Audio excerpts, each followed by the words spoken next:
Olá, meus irmãos, o meu bom dia a todos.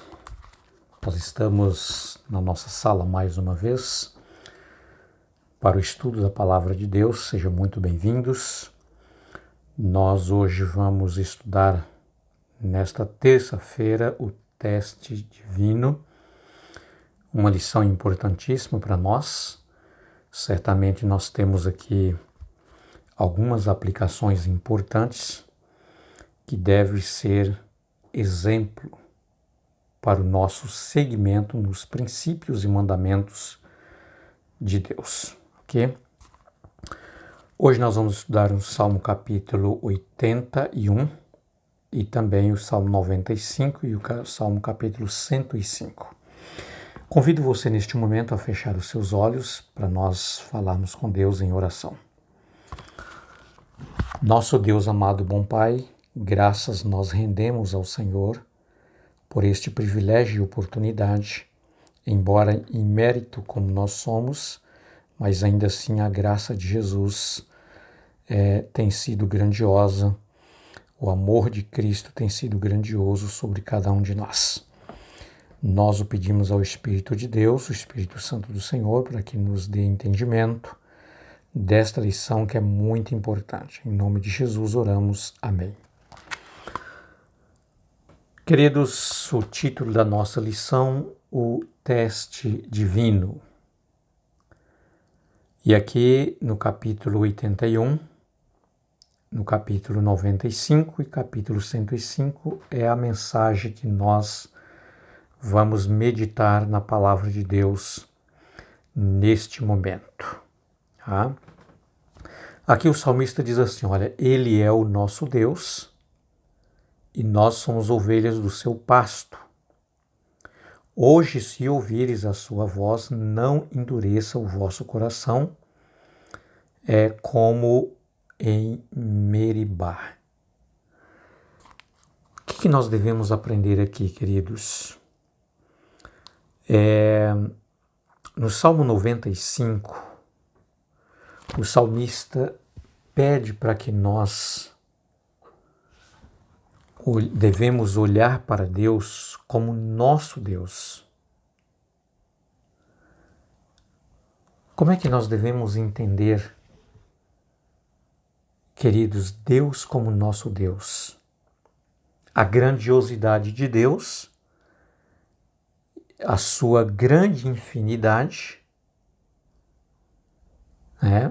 um Deus que é eterno, um Deus que é o Criador de todas as coisas, e nós, meros seres humanos, pequeno, finito e mortal. Como é que nós vamos compreender a Deus, entender a Deus? Mas aqui ele diz assim, olha, Deus, Ele é o nosso Deus e nós somos ovelha do seu pasto. Queridos, aqui vem mostrando para nós o quanto Deus deseja ser próximo de cada um de nós.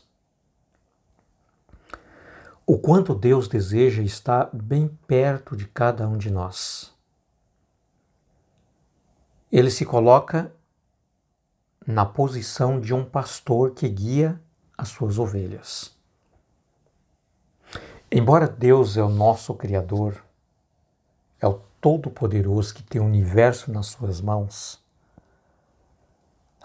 aquele que é digno de toda a honra, de todo o louvor, de toda a glória, toda a adoração.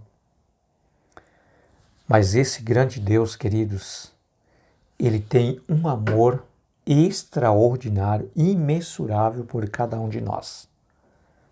E o seu desejo, a sua vontade é de estar perto de cada um de nós. Assim como um pastor está perto das suas ovelhas, cuidando das suas ovelhas,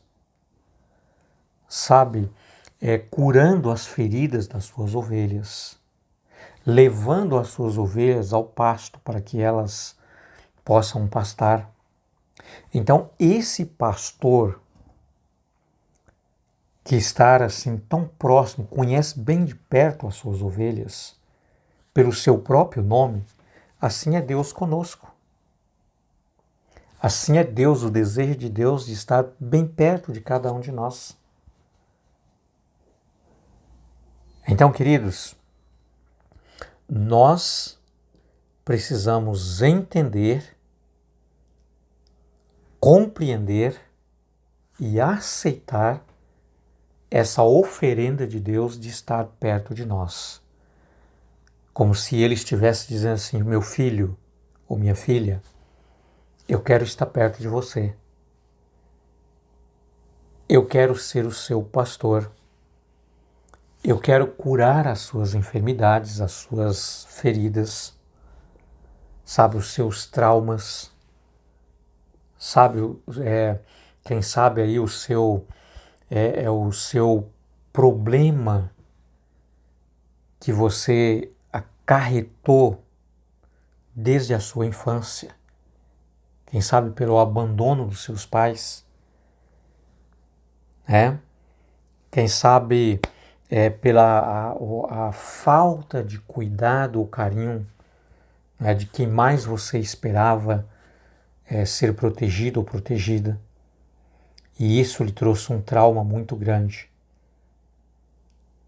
Deus está dizendo: eu quero estar perto de você, porque eu quero curar você. Você é a minha ovelha, eu sou o seu pastor.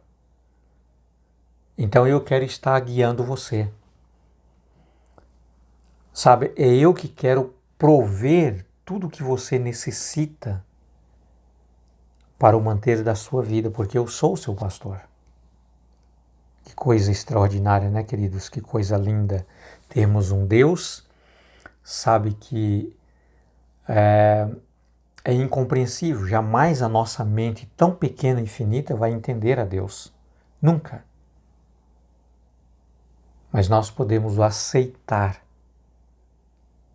que Ele seja o nosso pastor. Nós podemos o aceitar que Ele conduza a nossa vida, que Ele guie a nossa vida, que Ele nos ensine a andar nos seus caminhos. Isso nós podemos, queridos, abrir o nosso coração e dizer sim para Deus. Sim, Senhor, eu quero que o Senhor seja o Deus da minha vida. Não é? Aqui, queridos, Deus está chamando a cada um de nós para nós, sabe, não ter o nosso coração endurecido. E aqui ele traz um exemplo para nós, através aqui da revelação por meio dos Salmos. Não seja como lá em Meribá, aonde Deus colocou o seu povo à prova. Deus tira o seu povo, o povo de Israel, do Egito, conduzem pelo deserto em direção à terra prometida. E muitas vezes, queridos, Deus o permitia que eles passassem por algumas provações para que Deus pudesse, sabe, fortalecer a eles. Porque a provação, queridos, quando ela vem, o objetivo é nos fortalecer. O objetivo da provação é nos fazer crescer, confiar em Deus, esperar em Deus. Então, era Deus que sabe que mandava o alimento, maná. Era Deus que guiava durante o dia com uma coluna de nuvem e durante a noite com uma coluna de fogo para iluminar o caminho. E durante o dia com uma coluna de nuvem para que aquela nuvem pudesse trazer sombra. Já viu aquele ditado de sombra e água fresca? Era isso que Deus estava fazendo com o seu povo, para que eles pudessem caminhar na sombra. E aquela nuvem simbolizava Jesus, guiando o seu povo. Aquela coluna de fogo simbolizava Jesus, que é a nossa luz que ilumina os nossos caminhos. Mas só, queridos, que enquanto Deus estava fazendo milagres, derramando muitas bênçãos, o povo estava farto, comendo, bebendo, sabe, seguros.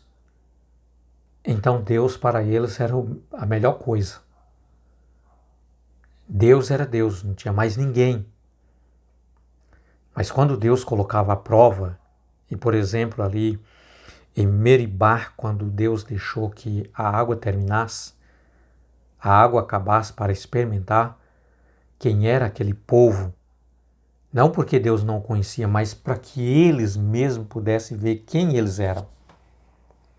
E Deus permite, queridos, que nós passamos pelas provações exatamente para isso. Para nós nos conhecermos quem nós somos nos momentos difíceis. E eles começaram a murmurar, começaram a criticar. E começaram a dizer assim: Moisés, por que você nos tirou lá do Egito e nos trouxe aqui para morrer de cedo? Nós, os nossos filhos, os nossos animais? E Moisés clamou a Deus e disse assim: Senhor, eu estou a ponto de ser apedrejado.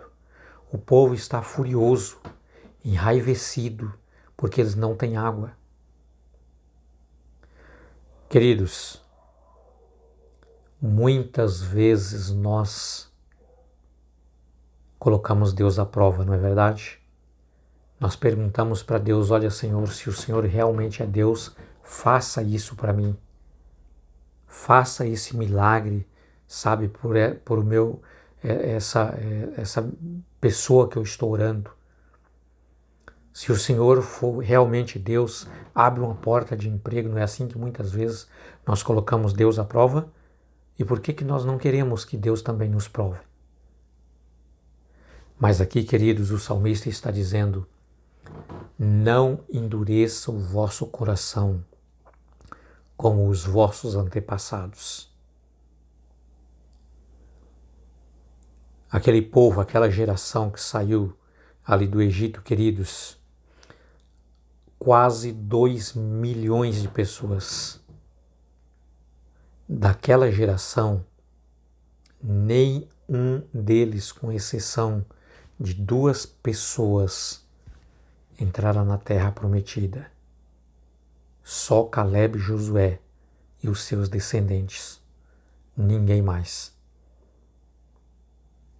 Nenhum daqueles murmuradores, criticadores, sabe, aqueles que só tinham fé quando as coisas estavam bem, mas quando as coisas não iam tão bem, eles começavam então, sabe, a murmurar de Deus. Será que Deus é Deus mesmo?